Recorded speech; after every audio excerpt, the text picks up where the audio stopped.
হঠাৎ কি পরিস্থিতিতে আপনার নামে এফআইআর হলো বা পুলিশ আপনার বিরুদ্ধে পুলিশের ওপর হামলায় উস্কানি দেওয়ার অভিযোগ আনছে কেন? দেখুন, বিরোধী করলে আপনার নামে কেস হবে এটা জানা ছিলই।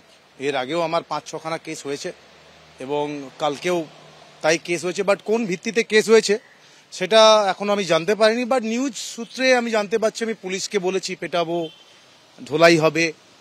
সো এই সূত্রতে দেখা যায় আমি কোন পরিপ্রেক্ষিতে বলেছি সেটা জানতে হবে।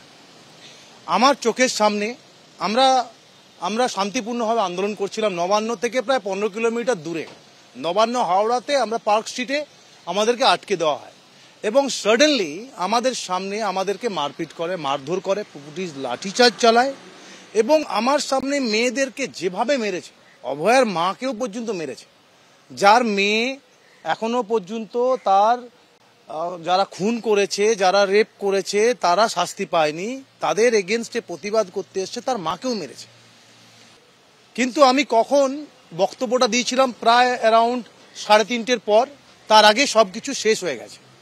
হারমাদ বাহিনীর পুলিশ, কিছু পুলিশ, তারা ইন্ডিয়ান ফ্ল্যাগের ওপরে দাঁড়িয়ে তারা ঘোরাফেরা করছে। ভিডিও আমার কাছে আছে এখনো। সে আমি যদি এমএলএ নাও হই, আমার কাছে নেশন ফার্স্ট, তাহলে আমি আজকে এমএলএ কেন? আমি যদি অতি সাধারণ মানুষ যদি হই, তাতেও আমি প্রোটেস্ট করব এবং তাকে প্রোটেস্ট করে মারবো। আমি বলেছি, একদম বলেছি। পুলিশের দাওয়া যে অশোক দিন্ডার উস্কানিমূলক কথাতে নাকি 5 জন পুলিশ আহত হয়েছে। কোথায় কি আহত হচ্ছে না হচ্ছে আমি বলতে পারবো না। কালকে পার্ক স্ট্রিটে কোনো পুলিশ আহত হয়নি। পুলিশ কর্মীদের বিরুদ্ধে আপনি কোথাও অভিযোগ করতে চলেছেন? আমরা অলরেডি এফআইআর করেছি। আমাদের কাছে প্রুফ আছে। আমাদের chief whip Shankar Ghosh FIR করে দিয়েছে অলরেডি, ঠিক আছে? এবং আমার কাছে পুরো ভিডিও আছে। পুলিশ সেগুলোকে তারা পায়ের ওপর দিয়ে হাঁটছে।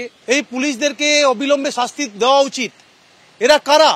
কলকাতার পুলিশরা সবাই, যারা সাদা পোশাক পরে কলকাতার পুলিশ, তাদেরকে কোনো ব্লেম করছি না। তারা কেউ লাঠিচার্জ করেওনি পর্যন্ত। যা করেছে কিছু ক্যাডার, আমার তো এখন ডাউট হচ্ছে তারা সেই ক্যাডারগুলো কারা, তারা আদৌ কি পুলিশ? এফআইআর হয়েছে, এটার জন্য আমাকে যদি জেলও খাটতে হয় আমার কোনো অসুবিধা নেই। গ্রেপ্তার হতে রাজি? অবশ্যই। কেউ যদি ন্যাশনাল ফ্ল্যাগের ওপরে কেউ যদি এরকম অত্যাচার করে, তাকে যদি আমি মারি, তার জন্য গ্রেপ্তার করে পুলিশ করবে? অশোক দিন্দা আজ বলছেন আন্দোলনকারীরাই পুলিশের হাতে মার খেয়েছেন। আর গতকাল নবান্ন অভিযানের সময় অশোক দিন্দা ঠিক কি মন্তব্য করেছিলেন, যার পরিপ্রেক্ষিতে তার বিরুদ্ধে এফআইআর রুজু করা হলো, শুনুন। हम लोगों को अभी छोड़ना नहीं है, पुलिस को भी हम लोग बहुत मारेंगे। अरे पुलिस भी मार खाएगा, बहुत झोलाई होगा उनका भी। मैं क्लियरली बोल रहा हूँ। एक बार हमारा भारतीय जनता पार्टी का लोग ऊपर से निर्देश दे दे, पुलिस को मार के ममता का आंचल में छुपना पड़ेगा। इतना मारेंगे पुलिस को। हम लोग शांतिपूर्ण भाव आ रहे थे, पुलिस हम लोग ऊपर लाठीचार्ज किया है।